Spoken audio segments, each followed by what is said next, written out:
spooky music. We're using spooky music. Got a spooky topic to talk about. I can hardly hear myself in my headset. All right. This is going to be a fun conversation, I think. Our next guest has written a lot of books, and it sounds like he's read a lot of books as well. Richard Estep is on the phone. He is a paramedic and a paranormal. So I had to look up what is I couldn't remember. What does the prefix para actually mean when you see P-A-R-A? And I don't know if it means parachute. I don't know if it applies in every word. But it means basically to the side of, like a paramedic would be somebody who works alongside of a medical professional. Not that a paramedic isn't a medical professional, but I think you know where the word at least originated from. Yeah. And a paranormal be on the side. It's not quite normal. It's off to the side of normal, right? Today being the day before Halloween, we are talking about things paranormal, at least in some segments of the morning. This is one of them. Richard Estep is on the phone. He is a paranormal investigator. He's the founder of the Boulder County Paranormal Research Society in Colorado. He is a paramedic and a clinical educator for a private ambulance company. He's an on-call communications technician on a federal disaster medical assistance team. I didn't chuckle at that. My brain went ahead of my mouth because it says he has a Lego problem. That's what I was chuckling at. That's right. So my laugh didn't synchronize with what my mouth was saying. My eyes were ahead of my mouth. In Search of the Paranormal is one of many books that Richard Estep has written. The Hammer House Murder, Ghosts of the Clink, and Other Disturbing Investigations. Richard Estep, good morning, sir. Good morning. How are you? Pretty good. Are you in Colorado right now? I am. Wow, 2 guests in a row in Colorado. Cool. That's paranormal, isn't it? Yeah, I'll say. What came first for you? Your interest in working as a paramedic or a paranormal? And is that work? I think it's not really, well, that's a great question. I guess not. Work's something you usually get paid for, isn't it? So it would be my interest in the paranormal that came first from a very, very early age.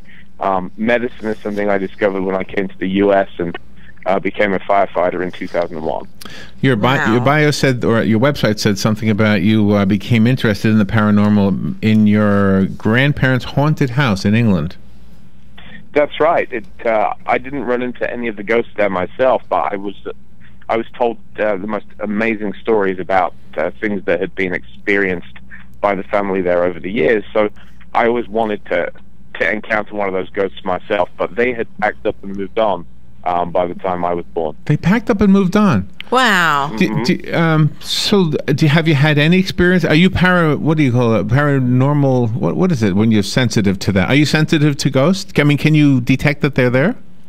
I'm about as sensitive as a house brick. Okay. I have no sensitivity at all.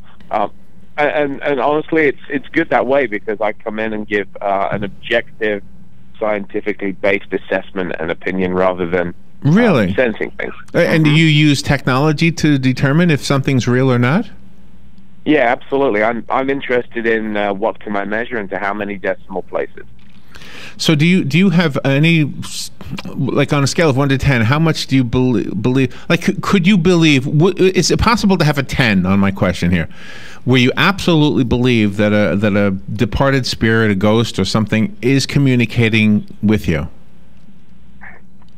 I think the key thing is, and I don't want to sound like I'm evading the question, but I have to answer it specifically like that. So the key thing is that belief is absolutely free, right? We've all got our beliefs. It's what we can prove that matters. So personally, I'm convinced there have been instances where that happens. Yes, there are tens. But what matters is what I can prove to you. Right? Okay. And I can't prove belief and opinion. I have to prove facts that are recordable and reproducible, and that's the challenge.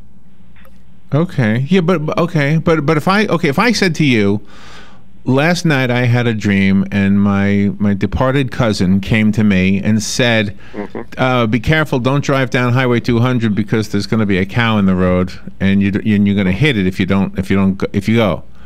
So then that afternoon I hear about somebody who hit a cow in the road and I say to you, oh my gosh, that was supposed to be me, but I had my dream. Isn't that proof that I had a communication with a departed spirit? I think it would be strongly suggestive, yeah.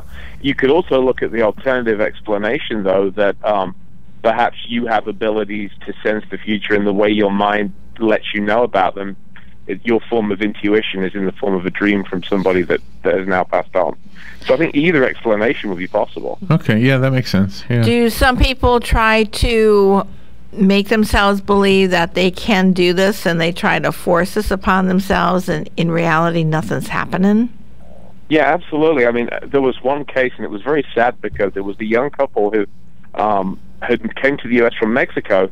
This was about 12 years ago, and they just gotten their dream home in the U.S., and they were terrified of this place. And I have this horrible habit when I'm in somebody's house, whether I'm working as a paramedic or as a paranormal investigator, but I cannot help but read the spine of every book you have on your bookcase. You know what I mean? I like to see what people are reading. I'm really nosy in that regard. and I do it with movies, too.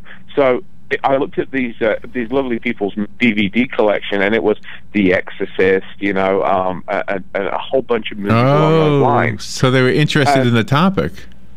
Very much so, and it's something I always look for because it definitely colors the way you see the world. And so they proceeded to tell us this story that their house was infested with dark spirits and demonic entities, and they would wake them in the night by walking around the house. They would hear the floorboards creaking and stuff like that. So in fact, they refused to sleep in the house. They'd been sleeping in shifts, with one of them staying awake while the other snatched some sleep. And then it finally said, we're not sleeping in this house at all. So my team moved in for the night, and we wired the place up. We began measuring everything. We found their problem, and it was two things. The house was very close to the main flight path for Denver International Airport, and also they were just 1 block away from a major road. So the vibrations that were coming through their house would make things rattle, would make things creak. And you add that into the way the house settles at night because of the temperature changes, and you just put on top of that, you sprinkle a little bit of belief in, you know, and there you are. And these poor guys were terrified. and it's a sad ending because they fled the house. That's kind of funny. I want to make sure we talk specifically about some of the things in the book. The book is called In Search of the Paranormal. Richard Estep is our guest. The Hammer House Murder, Ghosts of the Clink, and Other Disturbing Investigations. But we'll do that on the other side of the break. We're about 3 minutes away from a break. But I have a question for you, because you are an EMT. Have you ever been with somebody, like in the ambulance, who died, and did you sense the spirit departing? Did that ever happen to you? It doesn't, and I'm much more. I'm 100% focused on keeping that person alive anyway, so I'm kind of busy at the time. Okay. I do talk, however, to medical professionals that work in palliative care, that work in end-of-life care, and it's amazing how many of the folks that work with the dying do have experiences that seem to be paranormal in nature. Can you tell us one of them? What? Did they see them standing at the end of the bed, say, okay, I got to go now? It's not even an open secret, really, amongst doctors and nurses, but when death is drawing near, you have patients that have conversations with somebody that nobody else can see but the patient, and yet it's a perfectly lucid conversation.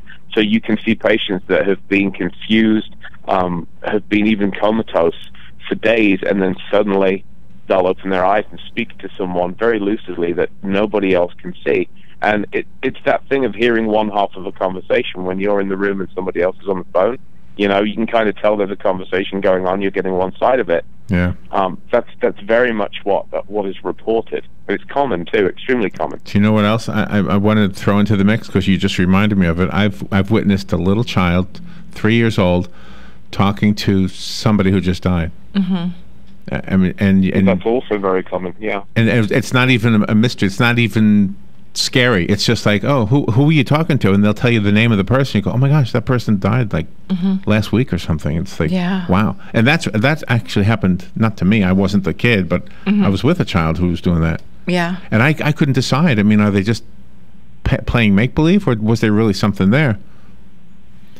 It's one of those. And it's amazing how many imaginary friends I suspect may not be as imaginary as parents would like to believe.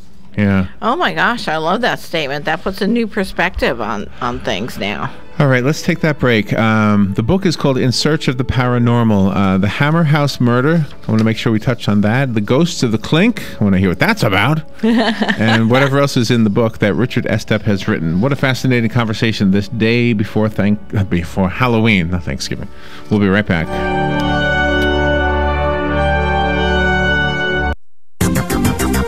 The weather is brought to you by myfwc.com. Safe boating is no accident. Today will be a delightful day with plenty of sunshine. The afternoon high 81 to 85. Then a clear night tonight with lows in the low to mid 60s, upper 60s along the coast.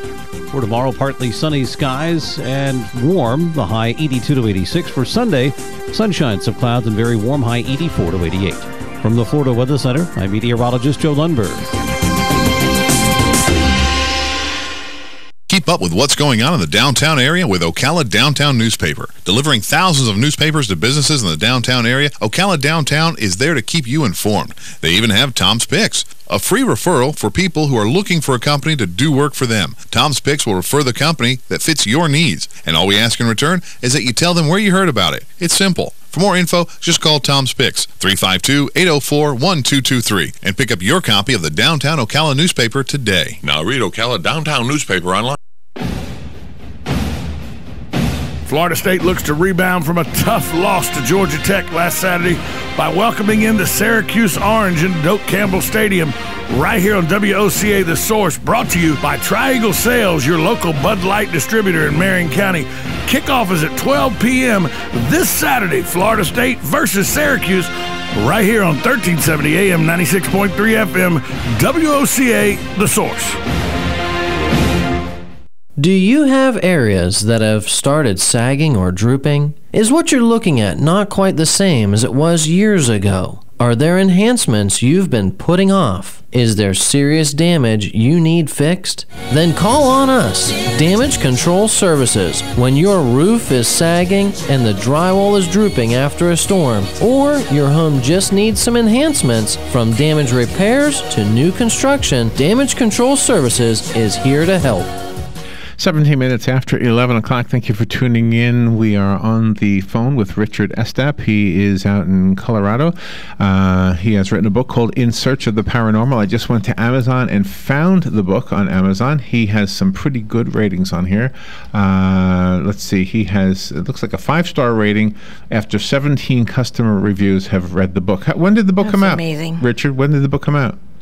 The book came out the first week of September. Oh, okay. So it's relatively new. Yeah, you're getting some pretty good reviews on here, and I like the fact that when I read the reviews real quickly during the break there, I was amazed, not amazed, but I was pleased actually to see that people were pleased to see that you're not coming out and saying this is absolutely haunted, as you just illustrated before the break. Some of these are explainable. Yeah, and I would say that 90% of what we investigate is explainable. So the book was really some highlights from a 20-year career in the U.S. and the United Kingdom of investigating places. But I think people also like to hear about how hauntings turn out to be something entirely different. And then there is a special kind of case where you're not sure which it is. That does occur every so often, too. It could go either way. So what's the story of the Hammer House murder? Was that a haunted or paranormal story that you could prove what was going on, or no? That was actually more of a disproof. What happened was that a friend of mine who worked in the same fire department as I do had purchased a house quite cheaply.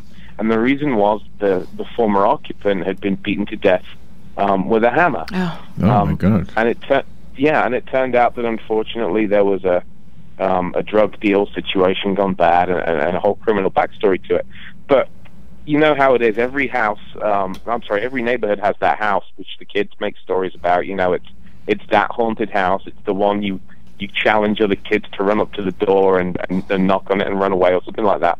And he said, you know, I want to turn this into apartments, and I don't want it having this reputation of being the neighborhood haunted house. So could you guys spend a night in there, and if you find nothing, could you put a report out that says we did not find this to be haunted? So it's one of the few times I've been asked to come in and try and disprove. Oh, that is interesting. Oh, wow. Is everything high tech with you, or do you go back to the ways to contact people like Ouija boards and seances? So high tech is something that we definitely do as part of our investigative methodology, but old school is also often the way to go. And I've used Ouija boards exactly once in my career. I tend not to use them simply because I've heard a lot of bad stories from investigators I respect who've been involved with Ouija boards, and they seem to have brought something unpleasant home with them afterwards. And that's really, you should never take your work home with you on a good day, right? No matter what you do. Exactly. No, don't take it. I don't do it either. What was I listening to? Oh gosh, Art Bell on the show, when Art Bell used to do the late night show. Coast to coast. Yeah, coast to coast, right? And now it's George Norrie. But they've often said they stay away from Ouija boards, so I'll take their advice. They talk to you guys more than I ever do. So tell me about the ghost of the Clink. What is that? Well, so we've all heard that saying that somebody was thrown in the clink, right? Right. And it's just a slang term for jail. I don't think anybody ever gives any thought to where the term comes from. But the clink is a real place. It's a real jail. It's one of the oldest jails in the world.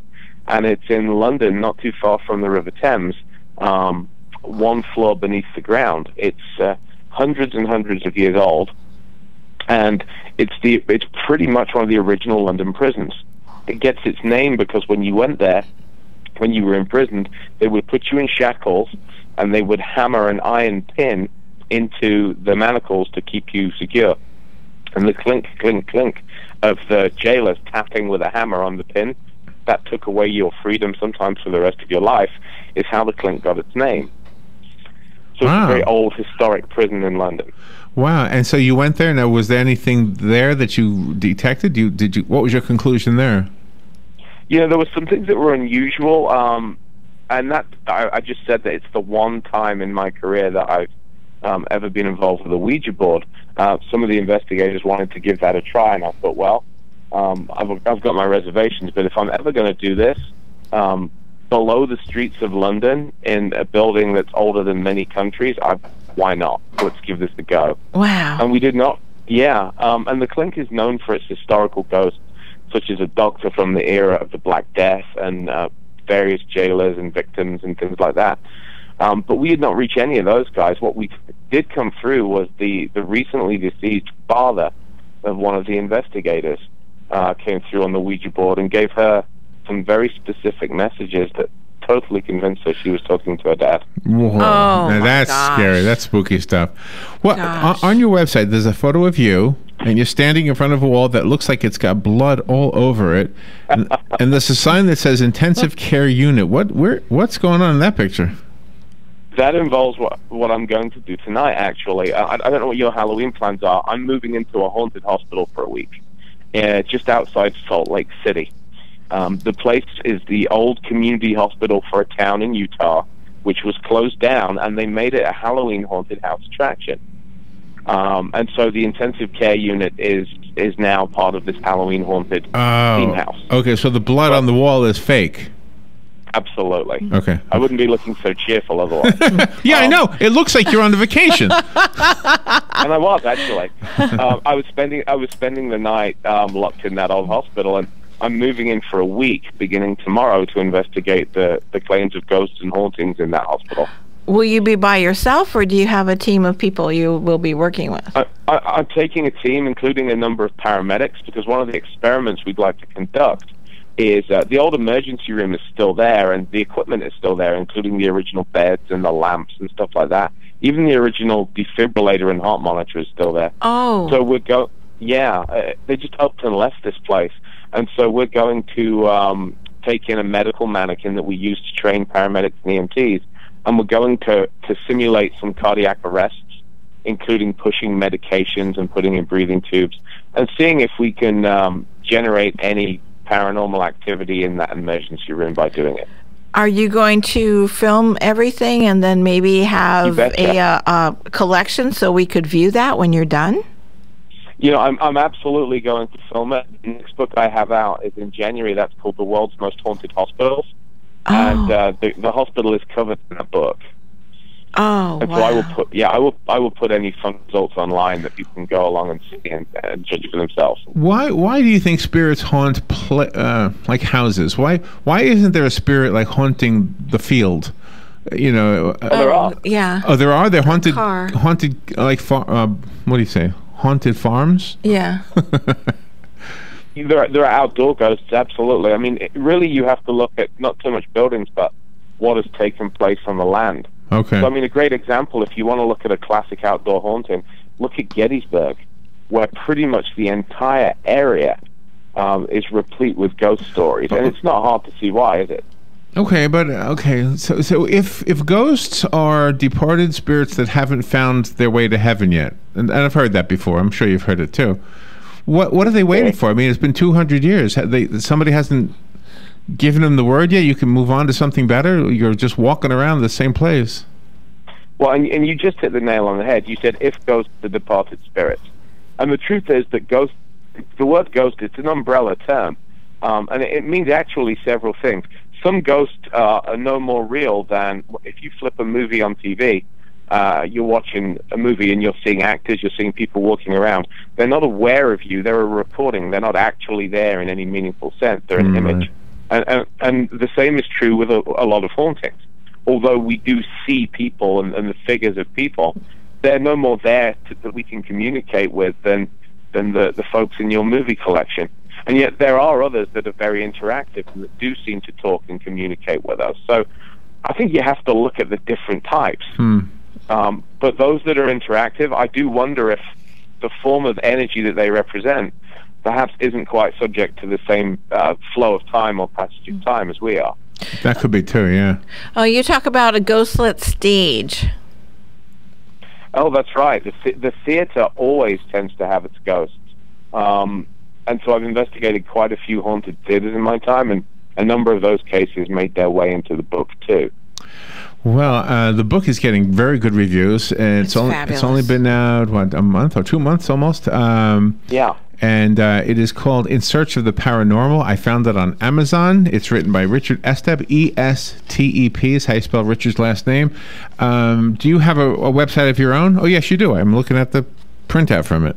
It's your name, right? RichardEstep.net? .net, and I love to respond to emails from readers or people that are interested in the paranormal and hear their stories. Do you like those shows like The Walking Dead and things of that sort? You mean like the zombie shows and stuff? Yes. Yeah, what's on your bookshelf? I do. No, my bookshelf is huge. Books are my big vice. I do like The Walking Dead and those kind of shows. They get a little bit grim and dark after a while, don't they? And the ghost hunting shows are kind of my guilty pleasure too. I do enjoy those, although they're not that accurate a reflection of what we actually do. Because, any reality show kind of distorts what really happens, doesn't it? It does. It really, truly does. Just a real quick question about your other books. You have a book called The Beast of Mysore and Goddess of the Dead, and it looks like the same character on both covers. Who is that? That's the Duke of Wellington. And this particular series of books, because I'm a great fan of the Napoleonic era, I'm a history buff. Okay. I've written a series of books, and the third one is now in the works, which looks at what would have happened if the Duke of Wellington and Napoleon and people like that were all actually vampires. Oh my! Oh, okay. Oh, this is fascinating. There's another stuff. book on here called The World's Most Haunted Hospitals, and then two more besides In Search of the Paranormal: Haunted Longmont and Agonal Breath. That's right.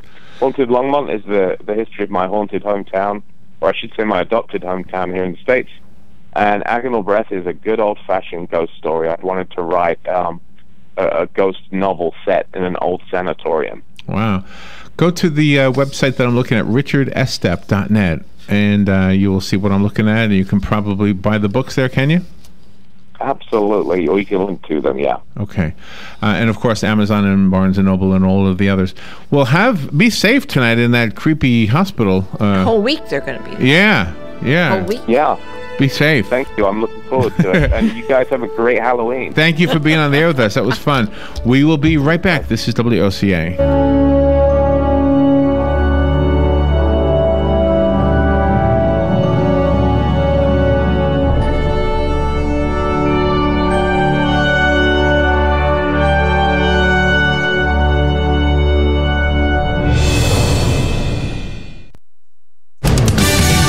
News Radio. I'm Lillian Wu. The president says he will sign the budget bill, which passed the Senate overnight. Bill avoids a government shutdown in December and raises the debt limit through March 2017, allowing the government to continue to borrow money to pay its bills. The legislation would also boost spending for military and domestic programs. Fox Radio's John Decker.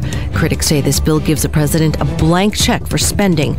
An investigation underway after yesterday's emergency on a dynamic airways jet in Florida. Its engine catching fire just before it was supposed to leave for Venezuela. They are on site. They will be looking at maintenance records, talking with the people that worked on the aircraft, talking with the flight crews. There might even be some interviews with passengers. Kent George, director of the Broward County Aviation Department, and a school official in East St. Louis, says a tentative agreement's been reached with teachers who've been on strike for a month. Fox News, we report, you decide. Meet Lawrence. He's making serious money on his own schedule driving with Uber. With Uber, you can write your own paycheck. If you want to go out and make $20 a day, you can. If you want to go out and make $500 a day, it's up to you. You sign up and you start earning money right away. Right away, like the next day. Turn it off when you want to make money, you turn it off when you don't. It's just that simple. What are you waiting for? Thanks, Lawrence. To start making great money with your car, sign up to drive today at drivewithuber.com. That's drivewithuber.com. At Geico, we've been innovating car insurance for over 75 years with forward-thinking ideas like online quotes and the Geico mobile app. And to prove it, we'll play one of our first radio commercials from 75 years ago. By Jiminy, Geico could save you money on your car insurance, which is what we'll be doing over 75 years from now. Who knows, maybe with some sort of application that's accessible on a futuristic handheld device. We'll call them online quotes. See? Forward thinking. Geico, saving people money for over 75 years. Are you in need of custom screen printing, embroidery, or promotional items? Then look no further and come visit the brand new Legacy Team Sales. LTS is conveniently located off 17th Street next to Armstrong Homes in beautiful Ocala. We offer the best prices and highest quality products for your company, team, school, or nonprofit. Whether looking for screen printed shirts, embroidered polos, or travel team uniforms, you'll be sure to find it at Legacy Team Sales. Come visit our new 27,000 square foot facility. Our friendly and knowledgeable sales staff will assist you in every part of your custom purchase. LTS carries the hottest brands in the industry like Under Armour, Russell, Mizuno, Asics, Badger Sports, Gildan, Pacific, Ogio, and many more. At LTS, screen printing embroidery is done in-house and we guarantee customer satisfaction. Stop by, give us a call, or check us out on the web at shoplts.com. Remember the name, LTS. If you're anything like I was, the thought of getting older was the last thing on your mind. But here we are. For me, it started slowly. The lack of energy, never being in the mood, and when I was, I could never perform at my best. I tried the pills and other treatments with minimal results, and all but given up on my sex life. Then, I found the doctors at New Male Medical Center. Wow, they made a new male out of me. Feel like I'm 25 again. I have renewed vigor, so much more energy, and no longer worry about my performance. New Male treated me like my situation was one of a kind, with a custom treatment plan that really works. I feel great. They can create one for you too. It does not matter if you suffer from low testosterone, erectile dysfunction, or just want to last longer. New Male will help you. Call New Male Medical Center today at 352-404-4779. 352-404-4779. That's 352-404-4779. It will change your life. 352-404-4779. Here are today's headlines from The Source, WOCA. The dean of students at a Marion County elementary school has been arrested, accused of exposing himself to a woman during a meeting about her grandchild. According to the Marion County Sheriff's Office, the woman met on Monday with Patrick Sasnet, dean of students at Evergreen Elementary School north of Ocala, to discuss disciplinary issues with her grandchild. The grandmother told investigators that as she was leaving, she bent down to grab something from the floor, and Sasnet then told told her, "Look what you did to me." When the woman stood up, she said she saw Sasnet exposing himself to her. Sasnet reportedly told deputies the 44-year-old woman was being flirtatious with him during the meeting and he was playing along. Deputies said they asked Sasnet to show him his underwear to confirm the victim's description, which they said was a perfect match. After multiple delays, an Orlando man convicted in 4 fatal stabbings of his family members was executed last night. Jerry Carell was scheduled to be executed at 6 p.m., but the state waited on a last appeal to the U.S. Supreme Court. The court denied Carell's stay of execution around 6:40 p.m. without comment. He was pronounced dead by lethal injection at 7:36 p.m. Justices Stephen Breyer and Sonia Sotomayor dissented, saying Carell's execution should be delayed while the court decides whether Florida's capital punishment system is constitutional. The system says the jury's vote on whether to impose a death sentence is only advisory, with the judge making the final decision. Breyer also said keeping a prisoner on death row for 30 years constitutes cruel and unusual punishment. Carell was executed for fatally stabbing his 5-year-old daughter, his ex-wife, her mother, and her sister 30 years ago at a home along Tampico Drive in Orlando.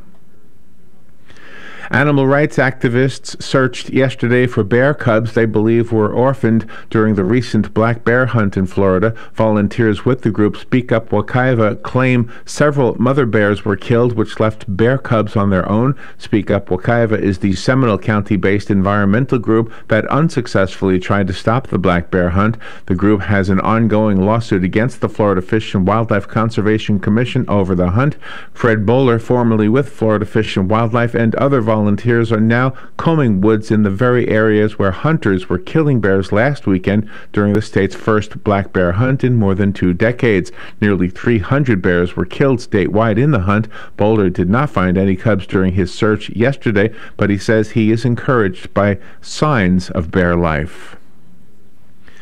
An Atlas V rocket was supposed to launch from Cape Canaveral Air Force Station between 12:17 p.m. and 12:35 p.m. today. However, United Launch Alliance said a leak was discovered during final preparations, which requires repair. NASA says the repair work will set the launch back 1 day, and the rocket is now scheduled to lift off on Halloween at 12:13 p.m. Cape Canaveral Air Force Station launch crews have an 18-minute window to get the Atlas V rocket off the ground. The rocket will be sending an Air Force navigation satellite into orbit. The satellite is the 11th in a set of 12 interim GPS Block 2F satellites, which will eventually be replaced by GPS Block 3A satellites. Those are scheduled to launch no earlier than 2017. And don't forget, the Paddock Mall is inviting children to trick or treat at the mall tomorrow. Be sure to stop by the studios of WOCA The Source, as Joe and Patsy Martone will be handing out treats. Also, don't forget that Sunday morning, November 1st, daylight savings time ends at 2 a.m., so be sure to set your clocks back 1 hour before going to bed Saturday evening.